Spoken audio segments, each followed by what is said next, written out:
media conference with Lal Goyal, which is brought to you by V4 News, Global TV, V4 Stream, Malnadu TV, News Gaon Se, Samvad Sarokar News, Organ Donation India Foundation and Gyan. Our endeavor is to enlighten you about the current topic, about the impact of COVID-19. And today our topic is a very serious topic, that is the revival of Indian economy. The ultimate source in economic development is people. It's people, not capital or raw materials, that develop an economy. We do not have to sacrifice a strong economy for a healthy environment. Unless we do something and do it quickly, we may be going back to an economic stone age. Prime Minister Honorable Narendra Modi announced on May 12, 2020, the Atmanirbhar Bharat Abhiyan, which combined relief policy reforms and fiscal and monetary measures to help businesses and individuals to cope with the situation created by COVID-19 pandemic. A mega package of rupees 20 lakhs crores, that is the 10% of GDP, was announced for the purpose. While the countrywide lockdown brought most economic activities to a grinding halt in urban areas, rural India continued to be normal. And to discuss the revival of Indian economy, we have a very elite, experienced, educated panel with us. I would like to invite Mr. Tom Syrick. Mr. Tom is the Vice President and Business Head, Auto Finance of the Bhawan International Group Holding LLC, Sultanate of Oman, Muscat. The Bhawan International is a diversified group with business interests in various countries in Middle East and Africa. They are the leading distributors of major automotive brands in Middle East. Mr. Tom is having industry experience of 35 years of dealing in media, finance, and automobiles. Welcome, Mr. Tom. Level of Indian economy, Mr. Tom Syrick, please. Thank you, Mr. Goyal, and it's my pleasure to be part of this eminent panel with Mr. Ramnath Pradeep, Mr. Dr. Gopal, and Mr. Saxena. I also fully agree, and with that, the economy is definitely on a revival path. But I would like to place on record certain factors which I think need to be considered both by the government as well as by the industry and the public at large when this can happen. So let me put it in the right perspective. India today is the 5th largest economy by way of GDP, accounting for $2.9 trillion. We have a consumer spending of $1.6 trillion, which is a very critical factor which affects the GDP of the country, which is almost 60% of the GDP. Now, if you see the pattern for the last 6 months, what has really impacted is the consumer spending for 2 reasons. One, the consumer is not having enough liquid cash in his hand. 2, those who have cash or money is also worried that if I spend the money, what will happen tomorrow? Where does this come from? One, if I am a businessman, especially the small and medium businessman or a self-made businessman, they are scared that tomorrow I may not be able to get the same income to spend. So he refuses to spend or he is not able to spend. 2, there has been huge losses in terms of jobs in the country. The organized sector itself has lost 21 million jobs from what I have read in the statistics. And in addition to what Mr. Goyal was telling, the job loss has been something like 100 million at some point of time. I'm sure many of them have got back into many jobs.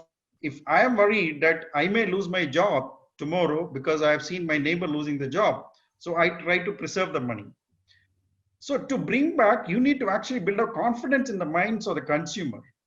And once the consumer spending comes up, like I think Mr. Saxena as well as Dr. Gopal expressed the same. If the consumer spending comes back into the country, automatically the economy will revive. The manufacturing sector will improve. The other sectors will also come into confidence. Then the traction will come into a positive and then it will start improving. What are the positives? What is currently we can look at and we can say that it's on a revival path? One, of course, everybody mentioned about the agriculture sector, which was one sector which had a positive growth of 3.4% in the last quarter. The only sector which has shown a positive growth. Second, if you see the last 8 months up to August, the FDI to India has been something like $17 billion, which has not happened with many countries in the world. Thirdly, there is a sentiment. I will quote my own executive director. I was talking to him yesterday. He said, in fact, we should look at investing in India.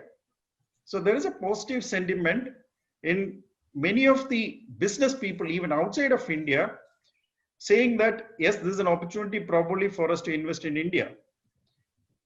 But what holds them back? What I think we should do differently in the Indian context.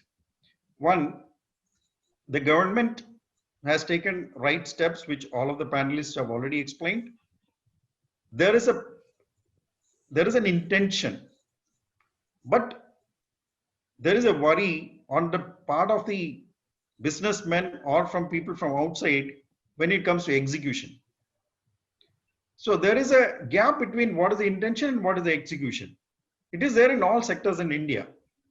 But I think if the government can give the confidence, then we will be able to come out much more successful, much faster. We can say that the economy is going to go back to the 5 trillion by 24-25. But my personal take is it's going to be a little slower, because if you see the tax collection, which was around 16% of the GDP in India, today is hovering around 10 to 11%. Whether we will touch the 16% is something which you have to wait and see.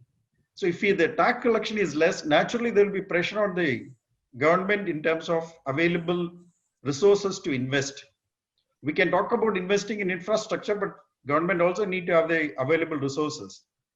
Plus, as mentioned by Mr. Saxena, there is pressure in the banking system in terms of the NPAs, which has already increased, and we will exactly come to when really the whole sector opens up and all the industry and the current moratorium and the facilities and the subsidies come to an end. But end of the day, I think India is a very, very resilient country. I would say if the people of India can walk thousands of kilometers to reach their hometown because they wanted to be safe from the pandemic, I think that's the kind of resilience we have. I feel it's an opportunity for the India as a country to look back and see how we can reinvent ourselves. It will lead to a better tomorrow and it will lead to a better future. I feel it's an opportunity. We should build on this campaign of Make in India, but with the confidence which should go to the people saying that, yes, if I go to India, I will get the right situation and right condition and right kind of infrastructure for me to build on, because there is a confidence issue there. Because if you find the people, many countries, like for example, Japan is giving incentive to move out of China. US has boycotting China. UK also is trying to get out of Chinese investments. But the more business people from outside has gone to countries like Vietnam, Bangladesh, Thailand, and South Korea, because they are still not confident that the India will deliver what they are looking at. So building that confidence to the people outside and also within the country to the people so that they can start spending money, I think that is what will really give the boost for the Indian economy to grow and reach the 5 trillion GDP, which is our goal. Over to you, Mr. Goyal. Okay, thank you very much, Mr. Tom. And Mr. Tom says, yes, India is doing very well as far as the economic front is concerned, because here we are very much, we are resilient. We can take, when the person can walk 1,000 kilometers, they can rebound. But the thing is that unless the confidence is required, because he says that if the confidence will be there, then the foreign investors would like to invest in India. They want to invest, but they are still not confident that India will be delivering the things what they are promising. And he has mentioned the basic thing. He says that the Indian GDP, which was fifth in the world, the 60% of the GDP is the consumer expenditure, which the consumers were spending. But because of this COVID-19, those expenditures have reduced. And because that, the demand has reduced, and demand has reduced, the manufacturing affected. So he says the main thing is that confidence has to be built up. Persons should come, individuals should come out and spend the money. He says, yes, the pressures are there. He says, I cannot say that India will be able to reach for 5 trillion economy by 2024-25. He is having some reservation, but it is because he says right now the tax collection is very less. Earlier it was about 16-17%. Now it is only 10-11%. Now, how the government, because it will pressure the government, once the tax collection will be less, the government spending will be less, definitely it will affect our GDP and our all economy. But he says the atmosphere is good because USA is boycotting China, the UK is boycotting, Japan is giving initiative to the industrialists to move out from China. So they are looking, all foreign investors are looking for new countries, but they are investing money in Vietnam, Bangladesh, etc. But they want to come to India. Only thing is that we have to build up the confidence, which I'm sure the government will definitely do, Mr. Tom. So we would like definitely that more and more investment should come, and the revival of the economy will go. You know, you have seen that that today the condition of the world over is that India is number one as far as the coronavirus new cases are concerned. If this situation persists, and India will be number one in the coronavirus cases, do you think the foreign investors in this present situation would like to invest in India? I think the situation is not different in India. For the population of India, I think the percentage of people who are actually contracting this particular disease is not more. Mr. Tom, I would just stop you. If the population is your concern, then what about China? You can say they are not reporting. If they are not reporting, what about the GDP? They are all, that is also false. Everything is false. After all, we have so many investigating agencies all over the world. I am definitely not contradicting what you're saying, and I do not want to make any comparison to China. And I think as a country, we are doing the wrong thing, if you ask me, to compare ourselves with China. We are a democracy. We live life the way we want to live. We have got freedom, what is not there with most of the world countries. We are a diversified group.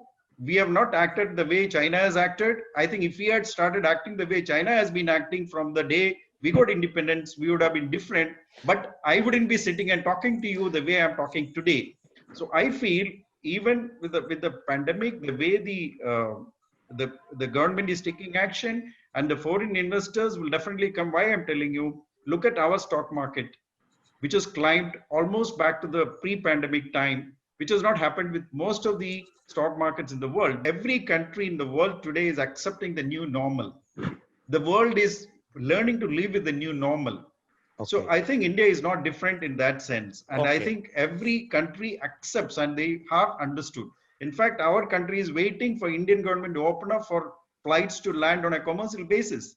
Okay. Even though the pandemic is increased. So okay, that's true for most of the countries. Okay, thank you, Mr. Tom. Thank you very much. And today's program, which has been live telecasted by V4 News, Global TV, V4 Stream, Malnadu TV, News Gaon Se, Samvad Saroka News, as well as it was shown live on Facebook and YouTube. And our endeavor is to bring to you every day a new topic, a current topic. And tomorrow our topic is media conference with Lal Goyal at 10:30 a.m. Social media impact on society. Yes, what social media impact on society, and our guests are Dr. Rajiv Anand, senior psychiatrist and marriage counselor, Mumbai; Dr. Rajiv Prakash, president, Indian Academy of Pediatrics, Meerut; Miss Urvashi Varman, principal, the Palace School, Jaipur; Miss Rita Banerjee, Deputy General Manager, State Innovation in Family Planning Service Project Agency, Lucknow. Please tune in tomorrow at